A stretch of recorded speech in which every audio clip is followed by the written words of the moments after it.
ব্যৱস্থা কৰিব লাগে। সেয়েহে আজি মই শিকাৰহাটী সত্ৰত আহি ৰাইজৰ লগত আলোচনা কৰি সত্ৰৰ সভাপতি সম্পাদক সকলোৰে লগত আলোচনা কৰি আজিৰ এই অনুষ্ঠানটো আয়োজন কৰিছোঁ আৰু সকলোৱে এই যি ঐতিহাসিক মুহূৰ্ত এই মুহূৰ্তটো তেখেতসকলে যেন চকুৰ আগত লাইভ আকাৰে দেখা পায় তাৰে ব্যৱস্থা কৰিছোঁ আৰু সকলো ৰাইজক লগত লৈ আজি আমি এই অনুষ্ঠানটো পৰিদৰ্শন কৰিছোঁ।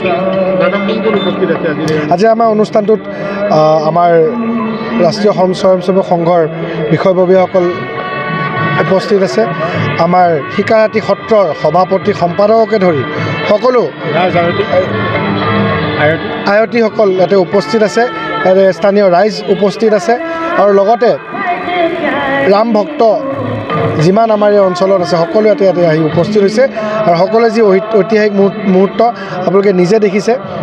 মাননীয় নৰেন্দ্ৰ মোদী মহোদয় উপস্থাপন কৰা মাননীয় নৰেন্দ্ৰ মোদী মহোদয়ে যি প্ৰাণ প্ৰতিষ্ঠা কৰিলে তাৰ লগতে সংগতি ৰাখি আমি কিছু ফটকাও আমি ব্যৱস্থা কৰিছোঁ। আমি অলপমান যিহেতু পৰিৱেশটো যেন দেৱালীময় হয়, দেৱালীৰ নিচিনা পৰিৱেশ হয়, সেইটোৱে আমি কৰিবলৈ চেষ্টা কৰিছোঁ আৰু লগতে গধূলি আমি ইয়াতে আজি আমাৰ সত্ৰৰ প্ৰাংগণত আমি চাকি বন্তি জ্বলাই আমি এটা বেলেগ এটা আয়োজন কৰিছোঁ।